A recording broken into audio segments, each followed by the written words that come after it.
Hi friends, Bigg Boss season 8 చాలా బాగుంది. ట్విస్ట్లు ఉన్నాయి అని చెప్పారు. నెవర్ అది అన్ఎండింగ్ లిమిట్లెస్ ఫన్ అని చెప్పారు, కానీ ఫన్ ఎక్కడ జనరేట్ అవ్వట్లేదు. ఎవ్వరు కూడా ఫన్ జనరేట్ చేసే కంటెస్టెంట్స్ ఈ సీజన్లో రాలేదు. ఎవరో ఒక్కరు ఎంటర్టైనర్ ఉన్నారు అనేసరికి ఆ శేఖర్ భాష ఎలిమినేట్ అయిపోయారు. ఇంకా ఎంటర్టైన్మెంట్ అనేది జీరో అయిపోయింది. అందుకని బిగ్ బాస్ సీజన్ 8 సీజన్ 6లా కాకూడదనే ఉద్దేశంతో బిగ్ బాస్ టీం ఏం చేశారంటే వైల్డ్ కార్డ్ ఎంట్రీస్ని పెట్టారు. బిగ్ బాస్ సీజన్ 6 కూడా ఇలాగే సేమ్.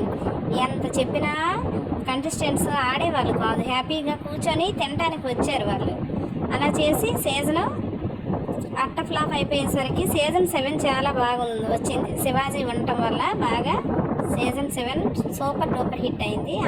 అదే విధంగా సీజన్ 8 కూడా సూపర్ డూపర్ హిట్ అవ్వాలనే ఉద్దేశంతో బిగ్ బాస్ టీము చాలా ప్రయత్నాలు చేసింది. కానీ కంటెస్టెంట్స్ బాగానే ఆడుతున్నారు. సీజన్ 6లా కాకుండా మంచి కంటెస్టెంట్స్ బాగా ఆడుతున్నారు, కానీ ఫన్ అనేది ఎవరు కూడా జనరేట్ చేయలేకపోతున్నారు. తగులు బాగా ఆడుతున్నారు కానీ ఫన్ లేదు. అందుకని మళ్ళీ రిక్రియేట్ చేయాలని, రిక్రియేషన్ మనకి తేవాలని, మనకి బిగ్ బాస్ మీద బోరు కట్టకుండా ఉండాలనే ఉద్దేశంతో బిగ్ బాస్ టీం ఏం చేశారంటే ఇప్పుడు వైల్డ్ కార్డ్ ఎంట్రీస్ని తీసుకొచ్చారు. అందులో సీజన్ 1 నుంచి హరితేజ గారు వస్తున్నారు. హరితేజ అందరికీ తెలిసిన పాపులర్ యాక్ట్రెస్. అయితే హరితేజ గారి తర్వాత సీజన్ 2 నుంచి ఎవరు రావట్లేదు. సీజన్ 3 నుంచి రోహిణి వస్తుంది. సీజన్ 3లో రోహిణి పెద్దగా పాపులర్ అంటే ఎవ్వరికి తెలియదు. పెద్దగా 1 వీక్ 2 వీక్స్ ఉండి వెళ్ళిపోయింది. అప్పుడు పెద్దగా ఎంటర్టైన్ ఏం చేయలేదు, అలాగే ఒక దగ్గర కూర్చుండేది, వెళ్ళిపోయింది. నెక్స్ట్ సీజన్ 4 నుంచి మెహబూబ్ తెలుసు కదా, పుచ్చలు పగిలిపోయేలా కొట్టేస్తానని ఆ వీకే వెళ్ళిపోయాడు, ఎలిమినేట్ అయిపోయాడు. నాగసార్ చాలా ఫైర్ అయ్యారు. ఒక కొరడా తీసుకొని వచ్చి మోకాలు చెప్పులు విరగొడతానని నాగసార్ అన్నారు. అయితే మెహబూబు టాస్క్లు మాత్రం ప్రాణం పెట్టి ఆడుతాడు. మెహబూబ్ ఉన్నాడంటే ఇంకా ఎవరు కూడా టాస్క్ ఆడలేరు. మొత్తం బాడీ బిల్డర్ లాగా, ఒక వెయిట్ లిఫ్టర్ లాగా మొత్తం బరువులన్నీ ఎత్తి పడేస్తాడు. మనుషులను కూడా చాలా బాగా చేస్తాడు. ఫుల్అప్స్ కూడా బాగా తీస్తాడు. మంచి కంటెస్టెంట్, డ్యాన్స్ బాగా చేస్తాడు. అయితే అప్పుడు ఆడియన్స్కి పెద్దగా కనెక్ట్ అవ్వలేదు.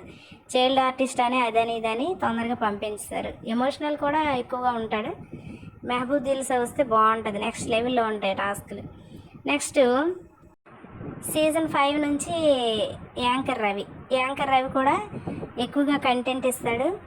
అప్పుడు యాంకర్ రవి సీజన్ 5కి వచ్చినప్పుడు లహరితోని ప్రియాతోని చాలా గొడవలు అయ్యాయి. చాలా కాంట్రవర్సీ కూడా అయ్యింది. కాంట్రవర్షియల్ యాంకర్ రవి కంటెంట్ ఇస్తాడు, మంచిగా పర్ఫామ్ చేస్తాడు. నెక్స్ట్ ఇంకెవరు వస్తున్నారు? సీజన్ 6 నుంచి గంగవ్వ వస్తుంది అన్నారు, కానీ గంగవ్వ ముసలామె అయిపోయింది, అప్పుడే ఉండలేకపోయింది. ఈసారి గంగవ్వ రాకపోవచ్చు. నెక్స్ట్ గౌతమ్ కృష్ణ. సీజన్ 7 నుంచి గౌతమ్ కృష్ణ బాగా పాపులర్ అయ్యాడు. శివాజీని ఎదిరించి మీరు మాకు సపోర్ట్ చేయట్లేదు, పల్లవి ప్రశాంత్కే సపోర్ట్ చేస్తున్నారు అనుకొని టాస్క్లు అవి బాగా ఆడి తను కూడా వస్తున్నాడు. నెక్స్ట్ సీజన్ 7 నుంచే నైని పావని కూడా వస్తుంది. నైని పావని 1 వీకే ఉండి తను కొంచెం బాగా పర్ఫామ్ చేయడానికి కూడా అవకాశం లేకుండా పోయింది. 1 వీకే ఉంది, వెళ్ళిపోయింది. నైని పావని వస్తుంది. సీజన్ 4లో మంచి ఎంటర్టైన్మెంట్ చేసిన అవినాష్ కూడా వస్తున్నాడు. అవినాష్ అప్పుడే చాలా బాగా ఎంటర్టైన్ చేశాడు. ఆ సీజన్లో అయితే అవినాష్ని హరియానా కాంబినేషన్ అయితే సూపర్ డూపర్ హిట్ అయింది. చాలా హ్యాపీగా ఉండేది, ఎంజాయ్ చేసేవాళ్ళం. తను వస్తున్నాడు అవినాష్ వస్తే ఎంటర్టైన్మెంట్కి మరి ఇంక ఇబ్బంది లేదు, మనకి చాలా హ్యాపీగా ఉంటుంది. మనకి బిగ్ బాస్ నెక్స్ట్ లెవెల్లో ఉండబోతుంది నెక్స్ట్ వీక్ నుంచి. నెక్స్ట్ టేస్టీ తేజ కూడా ఆ శోభతోనే బాగా ఎంటర్టైన్మెంట్ ఇచ్చేవాడు. టేస్టీ తేజ కూడా సీజన్ 7 నుంచే వస్తున్నాడు. ఇది ఇప్పటి వరకు మనకున్న సమాచారం. అయితే మీకేమనిపిస్తుంది? బిగ్ బాస్ సీజన్ 8 ఎలా ఉందనిపిస్తుంది? కామెంట్ చేయండి. మరిన్ని బిగ్ బాస్ విశేషాల కోసం నా ఛానల్ని సబ్స్క్రైబ్ చేసుకోండి. నా వీడియో కనుక మీకు నచ్చినట్లయితే లైక్ చేయండి. మీ ఫ్రెండ్స్కి, ఫ్యామిలీ మెంబర్స్కి అందరికీ షేర్ చేయండి. నా ఛానల్ని చూస్తూ ఉండండి, నన్ను ఎంకరేజ్ చేయండి. Thank you friends. Keep watching. Bye bye.